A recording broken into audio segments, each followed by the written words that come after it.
The Athletics have done it. They've officially splashed in this free agents market, and it's brand new news that luckily I'm off today, so we can talk about it. Let's get into it.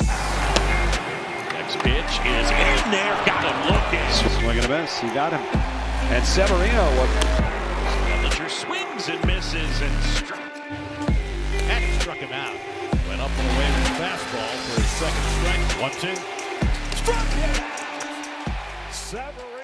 Welcome to the Touching Base podcast, because your beautiful smiling faces again. But if you're new, welcome to the channel. We're talking baseball, and today we are talking very shortly about the Athletics, who finally picked up a player in this free agent market, and it was a big signing. So subscribe if you're new, and we can follow all the other trades that are going on in free agent signings in 2025. The Athletics, the Sacramento temporarily non-Vegas Athletics, not Oakland anymore, because that's dead naming or something like that. They just signed a 3-year deal with Luis Severino, the former Met, who signed a 1-year deal last year for $13 million.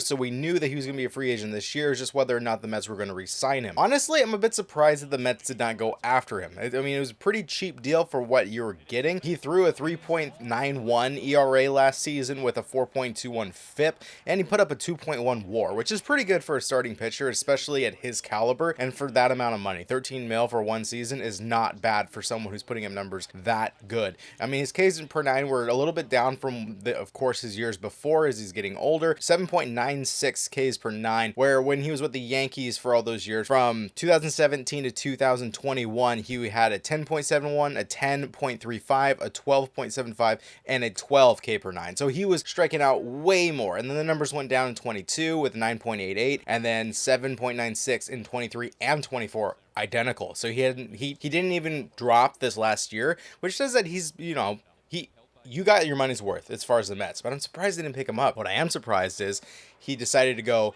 with Oakland to go play in a minor league stadium for the entire year. And the fact that he signed a 3-year deal, he's going to be there for only the time that they're at a Sacramento AAA stadium.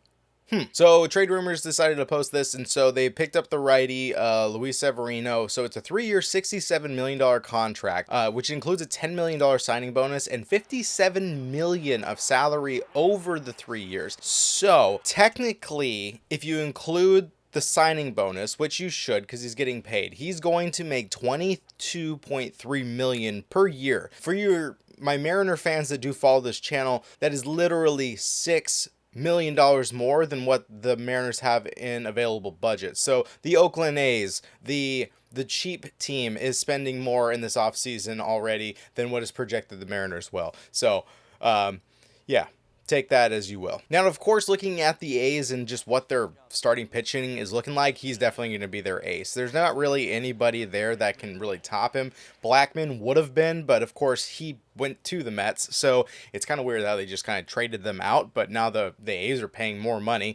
But I think they got a good pitcher. He's going to be the only pitcher throwing, at least compared to last year, under 4.0 ERA. So he will be their kind of bread and butter as far as those games where they just can't get enough offense, or if they're struggling at the plate, which at the very end of last season, the A's were very hot, and they could have made the playoffs if they just started that a little bit sooner. So putting Luis Severino in there is pretty much going to guarantee the A's a win if they can continue that production offensively.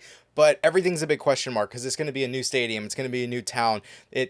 Everything's going to be new for this team. And so for Luis, this is not going to be anything different than anybody else on the team. So everybody's going to be kind of in the same position and the same situation and the same vibe, because there's no veteran there of this team that is going to be used to the location, the geographical layout of the field where they're going to be at. In fact, it's going to be new to pretty much, I would say, everybody in the MLB. Regardless if you played there in AAA, it's still going to be new playing in a AAA stadium. Ironically, it's not going to be the only AAA stadium that is going to be used in the 2025 season. Okay, granted, I guess this is not a AAA stadium, but it might as well be. But the Rays will be using the New York Yankees spring training stadium, which is actually pretty nice. I believe it's like Steinbrenner Field or something like that. But it is located near Tampa, so that people don't have to go very far. And even if you think about it, the Rays stadium was not technically in Tampa Bay, so it's nothing new for them as well. But we're getting off track. Right now, you're looking at Luis Severino, JP Sears, Joey East, who was actually pretty good at the very end of the year, Mitch Spence, who kind of struggled, and then JT Ginn. I always mess up his name. I don't pay much attention to him, although he is one of their top prospects. He was 5th rank in their organization and 16th in their organization in 2024. So he has moved up the ladder as far as being one of the top prospects. He doesn't have a full year in. He only played about 4 months last year, I believe. That will be interesting to watch to see if JT can take care of business in that 5 slot of the rotation. I think he's probably going to do better than a lot of these other guys.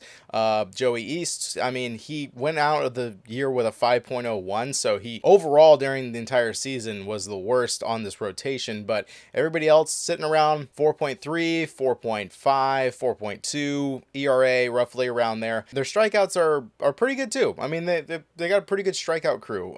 Mitch Spence did 126 strikeouts last year. JP Sears did 137, but Luis Severino, 161. He's a strikeout pitcher. He's still got good stuff. He's entering in his 9th year. Going into next season, I believe, he has 8.1 years of service so far, so technically I guess that counts as 9 years.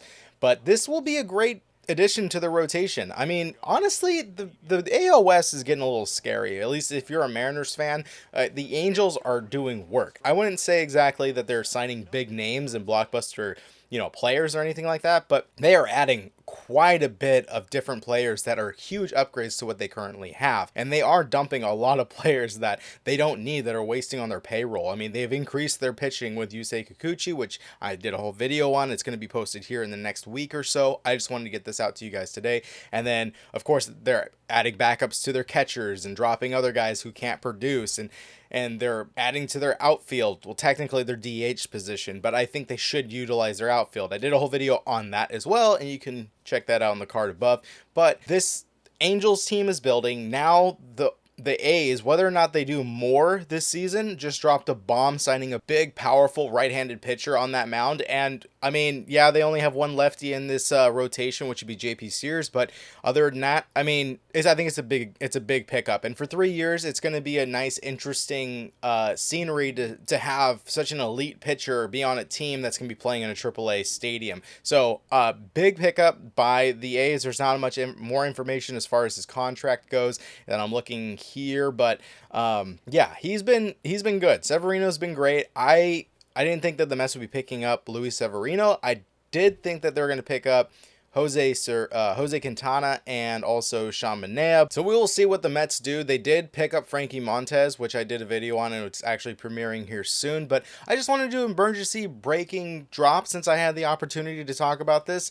Luis Severino is a big signing for the free agency. So that's one less pitcher that's available on the market, and it seems like pitchers are going quick. Frankie Montes is gone. Blake Snell's gone. Now Luis Severino's gone. They're running out of pitchers at this point, and we haven't really seen any big signings for offensive bats. So I think everybody's waiting on the Juan Soto decision to come out, and then other teams can start prioritizing who they're going to pick up.